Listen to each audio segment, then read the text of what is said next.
It was a chilly evening in New York City, the kind of evening where the air feels heavy with stories that never get told. The streets shimmered under the soft orange glow of the lamps, and the faint sound of laughter from nearby cafes mixed with the distant hum of traffic. A man in a tailored navy blue suit stepped out of a luxury car. His name was Ethan Cole, a self-made millionaire. Everything about him screamed success: the polished shoes, the expensive watch, the confident stride.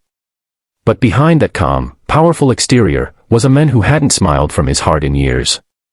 He had it all: wealth, status, respect, yet something was missing. He couldn't remember the last time he sat at home without checking his phone for work emails or looking at stock prices. His daughter, Lily, was the only thing that softened his world. She was 6 years old, bright, full of laughter, and the only reminder that life wasn't just about numbers. But lately, even she seemed distant. Ethan's constant meetings and travel had built a wall of silence between them. That evening, he decided to surprise Lily after work. She loved the ice cream cart near her school, an old-fashioned stand that glowed like a memory from the past. Ethan stood there, waiting, holding 2 cones, strawberry for her, chocolate for him.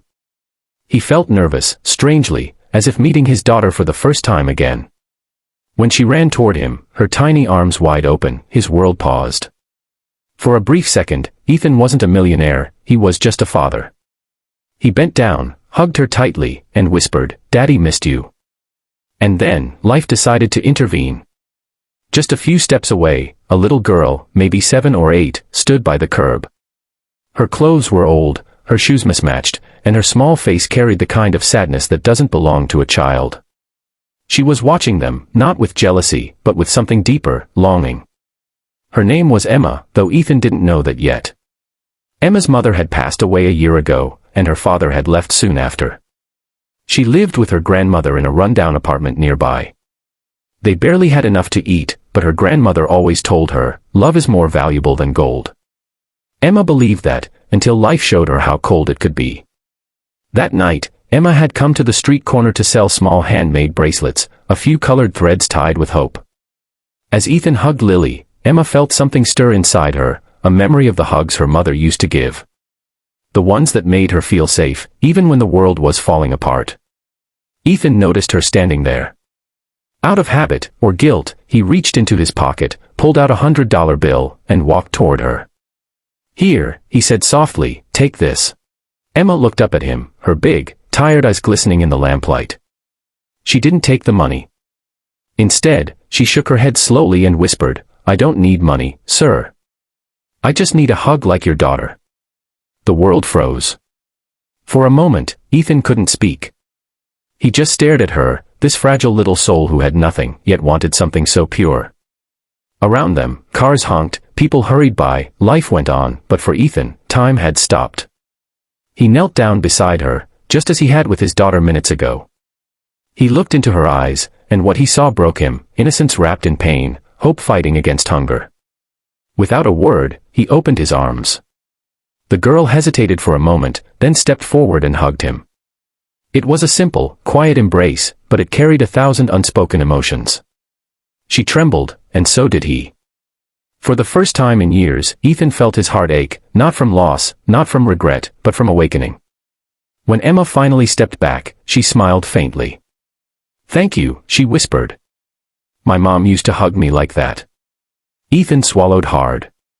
"Where's your mom now?" "In heaven," she said softly, pointing upward. He felt his throat tighten. He wanted to say something, anything, but words failed him. Lily, still holding her ice cream, came over and took Emma's hand. "You can be my friend," she said with a child's simple kindness. Emma smiled, and for the first time in months, she laughed, a small, genuine laugh that sounded like music. Ethan walked them both to the ice cream cart and bought Emma one too. She picked vanilla. As they sat on the sidewalk, sharing their ice creams, Ethan listened to her talk, about her grandmother, her school, her dreams of becoming a teacher.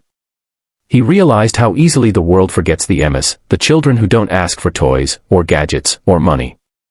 They just want warmth. That night, Ethan drove Emma home. Her neighborhood was rough, the kind where broken dreams echoed louder than footsteps. Her grandmother came out, worried but grateful. "Thank you, sir," she said, her voice shaking. "Emma's all I have." Ethan knelt down again. "She's special," he said gently. "You should be proud." As he walked back to his car, something inside him shifted. The city lights looked different, not as bright, but somehow more real. He looked at his reflection in the car window, the man who had everything but forgot what mattered.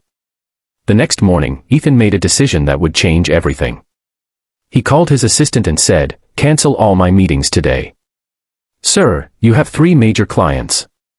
I said cancel them. He spent that day visiting schools and orphanages. He didn't just write checks, he sat with the kids, listened to their stories, laughed with them, played football, and shared lunch.